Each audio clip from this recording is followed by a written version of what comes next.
I think, for me, it's really about purpose. Like that's my main thing, like finding the true purpose of why I want to do certain things within myself. And from that, I've always asked like three questions from a very young age. Like I said, I was very curious, always try to understand who am I, what am I, why am I? And for me, farming grounds me in the real economy of soil and seasons. And I think tech amplifies the kind of work that I do. I'm able to reach so much more people with what I can build.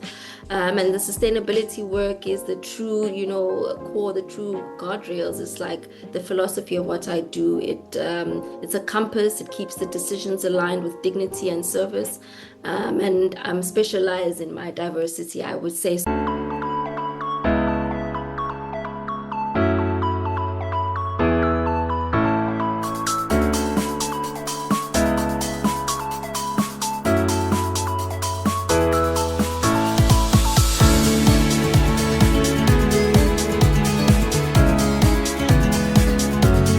Hello, everyone, and welcome back to the Balance It podcast. Balance It is a platform that empowers young men and women to live a purposeful life. We delve into conversations relating to purpose-driven living, health, wellness, entrepreneurship, and abroad experiences. I'm Gertrude Nasike. And I am Eta Onyoni. So, in today's episode, we are having a beautiful lady on set, and we are going to have a very important conversation in relation to business and entrepreneurship and all matters in all these aspects. And thank you so much, Mpho, for coming on board to handle this conversation based on your experience and your background. Thank you so much. And at this point, I would just invite you to introduce yourself, let us know who you are, let the viewers know who you are, and also let us know what you are up to and your background and where you are tuning in from. All right, Eda, thank you very much for the warm introduction.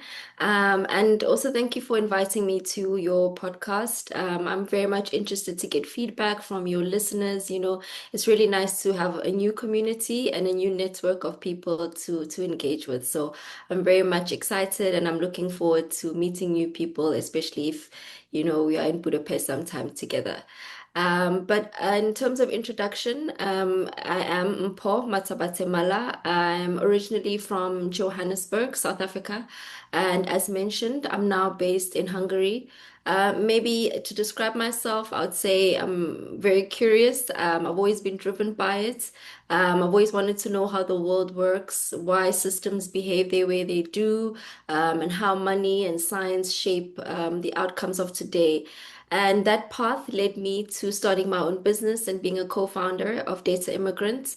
Our company designs field surveys, it collects high quality data, and it harmonizes data sets into policy relevant evidence. We've built a network of over 50 trained surveyors working across environmental conservation and agricultural domains.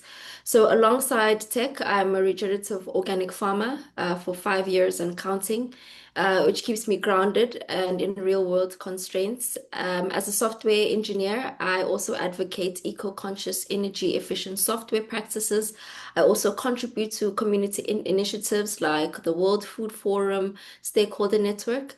And my focus is integrating data, technology, and land stewardship to create practical, lasting impacts. Yeah. Wow. That's a very detailed introduction, and I'm really happy that you accepted the call to be with us here. And I really love like your purpose in whatever you do. It's really encouraging to also each and every one of us, personally included. So just to warm up the conversation a little bit, we're going to have an icebreaker. So Hungary might have been a big change from moving from South Africa, of course. Yeah. Yeah. So I would just like to know what's the funniest or most surprising thing you encountered when you arrived. I mean, I don't have, to be honest, I don't really have a funny story, but I do have a deep one. I think my biggest shock was the language. That was very shocking. I mean, I assumed English would be the bridge, And it wasn't. Hungarian is like the daily reality, and I mean that immediately reminded me that history is not necessarily about convenience, but it decides which language leads in a place. So it pushed me to listen first and have a little bit more humility rather than having this assumption that I know a place or understand more of it from what I've read.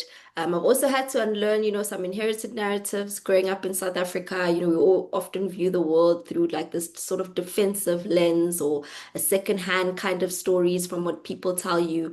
And the sketches of Europe rarely match the texture of real life, to be honest. And Hungary in particular is small, but it's singular, and its language and culture don't neatly, mirror, of course, its neighbors. So the deepest lesson, I wouldn't say, is something, it's really about being present and being there when you go to places. You have to come, you have to meet the people, you have to feel how history shapes, the social dynamics, and let the place introduce itself to you. So my expectations didn't survive, of course, contact with reality. And to be honest, I'm grateful for that. Yeah. Wow. Yeah, we can buy the same analogy, even us coming here. It Yeah. was almost the same thing. Language? Anyway. All right. Yeah, thank you so much. And now we can just get into the conversation about business and entrepreneurship. And just to kick us off, we would like to understand what really sparked the idea of the business that you're currently doing here. And maybe you can also give us, in general, what exactly you do as a business and as a co-founder, exactly. Yes. So, I mean, I've been in Hungary for the past 8 years. And I mean, I started studying at the University of Debrecen. And I was, always within the hackathon circuits. I was even back in South Africa. I was always trying to find how to solve real problems using business. Mhm. Um, and after a while, a pattern emerged, and we started finding actually organizations with the same kind of interest. And from there, we actually picked off and started a business. And luckily, my co-founder and I were aligned, and the market gave us a pull. And we started to get early clients requesting the kind of services that we could offer or deliver in terms of the field surveys. And so we just formalized what we were doing, and we also realized that there was so much potential and opportunity in Hungary when you start a business. And our company started in 2022. That's when we launched Data Immigrants. Yeah, and since then, we've been live, and yeah, this is basically how we started. Mm. Wow. And I'm just thinking, starting a company in a foreign land can really be tricky or a bit challenging, especially if you're not from that specific area. I would just like to know what was the process like of registration of your company? There's a lot of administration. There's quite a lot of administration that goes into it. And I think my biggest wake-up call was just how the tax obligations can appear. They can be very unforgiving, and the deadlines are quite intense. So early on, we worked with an accountant who wasn't so proactive. She didn't quite understand the kind of business workflows we were dealing with. I mean, our business is quite niche, I would say. And the result was confusion and some issues with our classification of our financial statements. But luckily, we fixed it by hiring a hands-on accountant who understood, for instance, our workflows, our deadlines, and could be able to flag issues before they become penalties.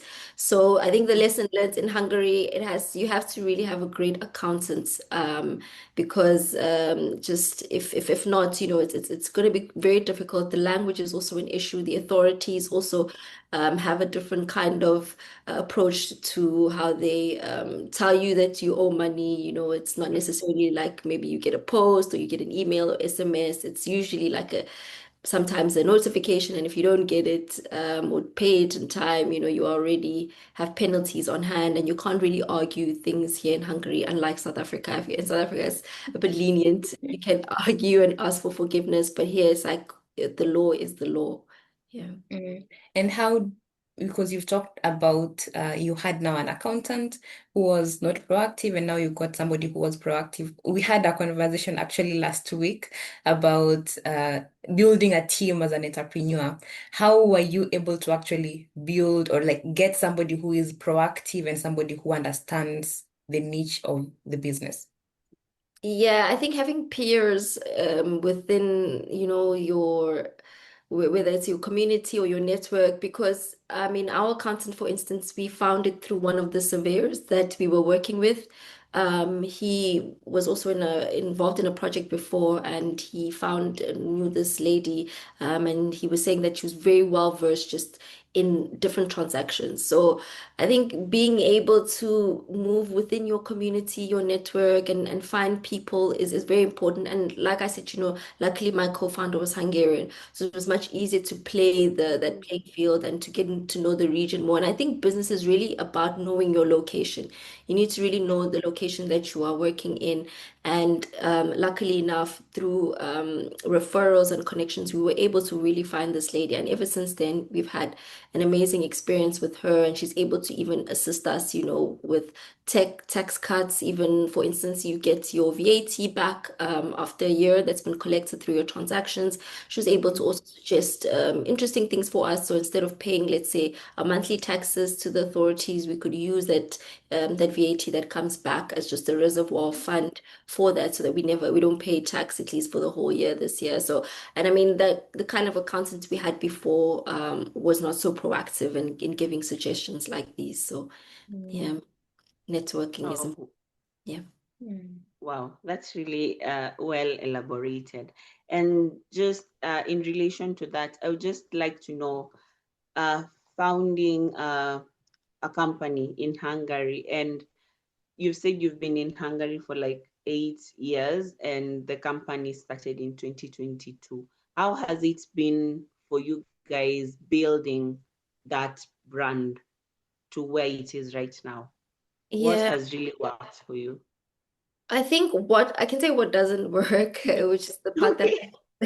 which is the Yeah. part that I just mentioned about the taxation. It's quite stressful. I won't lie. It's very, very stressful. And we pay a lot of taxes. I think, I mean, Mhm. this notion that Hungary doesn't charge so much taxation, but it really does. We look at the amount of money we make from working hard, our sweat, our tears, and all that, and it goes back to the government. I mean, it's a bit disheartening also considering I'm South African and I don't necessarily have a lot of rights or laws for me, but I do contribute a significant amount in terms of taxation. So those parts are really heartbreaking, to be honest, Mhm. in terms of owning a company. But I do love the independence of having a company. You can Mhm. be very creative and you can do a lot. Achieve a lot with a company. So we've enjoyed the process so far because we are very creative people and we enjoy our own autonomy and independence as people. I'm not the kind of person that likes to, go to a 9 to 5 kind of job or to, aspire to be in a specific kind of model of what a working individual should look like. So for me, I enjoy the freedom and I enjoy the ability to design and be able to think about all the things that I feel I can touch and reach with the agency of a business or a company. So I've thoroughly enjoyed that part, but it has been bittersweet. Mm. Nice. And you mentioned that your co-founder is also, he or she is Hungarian and you are South African. So there is this mix of the African and the European element. How is it working in real life? So luckily, I think coming from South Africa, which was a country that had to really define its moral compass from systems like apartheid, we have this moral, or I would say, philosophy that we call Ubuntu, and it just comes from the notion that I am because you are. And in practice, it means that relationship first before, other things. So we try to invest in the people we train. We try to also pair, the European expectations that we met with proper ownership, documentation, compliance, and proper, performance standards, and to merge that with the community and framework of accountability. So they aren't opposites, and we try to reinforce them together and find the similarities. But yes, there are, those philosophies in African culture that I think westernized Europe can adopt, and they more so do center on community work. And that's been our main thing, is to really focus on empowering our community first rather than going for profit first. Yeah. Yeah. Wow. And you've just mentioned that your major focus is on creating the impact on the Mm. community work or such like things. I would just like also to know, how do you really balance? Because at the end of the day, you have the taxes to pay, as you've mentioned earlier. You have to also pay yourselves as founders or the employees you have in the company. How do you really balance business growth and these profits and ensuring that you still create impact in the community? Yes, so it's an important point that you touch on. I mean, also this is a something we're talking about in software engineering, that Mm-hmm. there's a lot of people or a lot of companies in America buying up data centers for this Yeah. new burst of AI.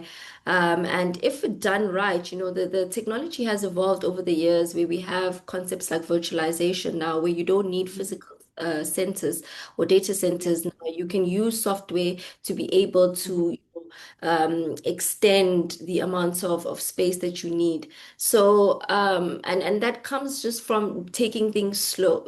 That's the thing with Mm-hmm. sustainability or impact, is that you consider the whole, you consider the entire ecosystem, and by virtue of that, it becomes much cheaper than it is to actually, go fast and make waste, Mm-hmm. and also make mistakes along the line, which incurs costs over time. So sustainability is actually very affordable. Thinking about, impact work is actually very, very, very profitable in the future. Unlike, how we normally position that just go for profit first. Actually, it's much more expensive to do that in the long term. So that's how we balance it. Of course, we're not, these kinds of companies that grow like this, that's within a year or two, you already 500% beyond your revenue from past years. We're not that kind of company, but we do grow sustainably. And of course, we are going to last a longer time in the market, unlike somebody, who just comes and just extracts instead of trying to empower and use the whole ecosystem as a goal to orientate themselves.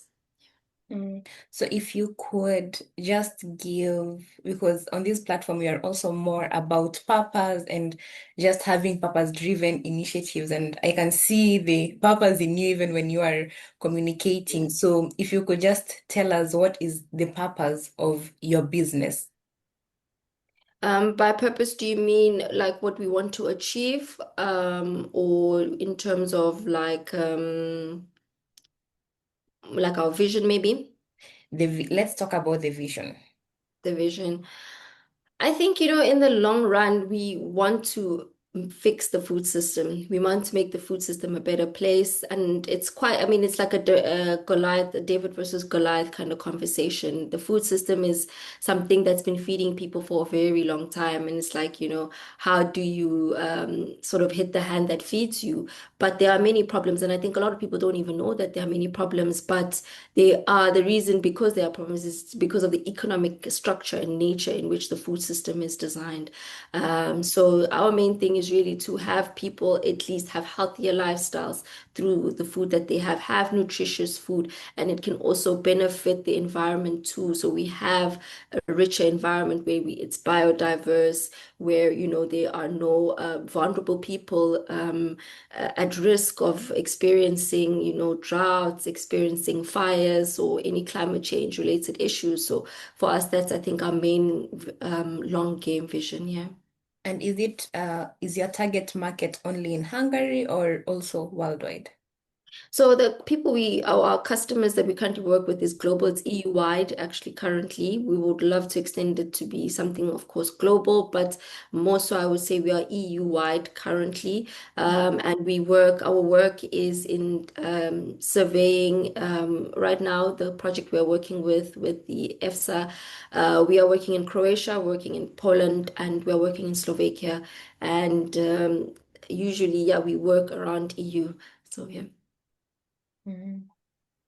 Wow. And for just let's say one word for an entrepreneur who would like to maybe start a business or found a business, whether it's in Africa or Europe or whichever place he or she is, what would you tell them? Oh, the important person to start with is yourself, Mhm. because it's you who would make that impact. So I think you do have to do a lot of inner work to understand, your story, to understand your lineage, and to see the service that you can really offer your community. But you have to also be kind with yourself, but rigorous, build small daily proofs of discipline, but keep moving forward and have like a steady, centered person, also support you as well to reaching your goals. But it definitely does start with yourself. If you want to keep the fire burning, you need to make sure that the person holding the torch, is stable and strong enough. So I think make sure that within yourself you've checked that you're fine and you're good and this is what you want to do. Yeah. Yeah. I like the way you brought it back to us. It's like it is you. The work is in you. Before you go to the EU, we are talking about yourself as an individual, which is something that most people actually overlook, thinking about the bigger impact than now taking care of ourselves and the small things like the self-discipline. And for you as Mpho, I know you wear so many hats in you. Before we had this session, you told me you're into farming, you're into tech, you're now into the survey, you wear so many hats. I would like to know, how is all these so many hats that you are wearing, how are they linked to now your purpose as Mpho? Yeah, I think, for me, it's really about purpose. Like that's my main thing, like finding the true purpose of why I want to do certain things within myself. And from that, I've always asked like three questions from a very young age. Like I said, I was very curious, always try to understand who am I, what am I, why am I? And for me, farming grounds me in the real economy of soil and seasons. And I think tech amplifies the kind of work that I do. I'm able to reach so much more people with what I can build. And the sustainability work is the true, core, the true guardrails. It's like the philosophy of what I do. It's a compass. It keeps the decisions aligned with dignity and service. And I'm specialized in my diversity, I would say. So each domain feeds the others towards one organized contribution. Yeah. Yeah, yeah. Wow. Because most of the time you find that people are just following one path and not allowing these other areas of their personalities actually thrive. But I like the fact that you are using all these other pillars of your life to just support you move into one direction. Yeah. Yeah. Wow, this has really been a great conversation. I'm so glad you accepted our invite. And I've also learned a lot, especially when it comes to like how you can just align your purpose to create impact to the community or to people around you in whichever areas of work that you are doing. And I think this would be a good way to end the show. Yes, and maybe Maybe you where can can just, people yeah, find you? yeah. Yeah. Yes, thank you so much, ladies, for inviting me. I also enjoyed my time here with you. You can find me on LinkedIn, any professional social media sites. You can find me on LinkedIn. I'm also on Instagram, trying to, promote healthier lifestyles and influence people to really think about growing their own food. So we do try to push those kinds of movements. You can also find us on Twitter under Okra and sorry under Okra and Kale. But you can also follow my company, Data Immigrants, on LinkedIn. All right, we'll just put all the details in the description so that whoever would be interested in your business and also just you as an individual will be able to reach out to you. Thank you so much again. And I hope we can also have again another sit down some Yes. years later and we can see the progress of where you are. And thank you so much for coming on the platform. Yes, thank you again, ladies. Bye bye. Bye bye. Bye.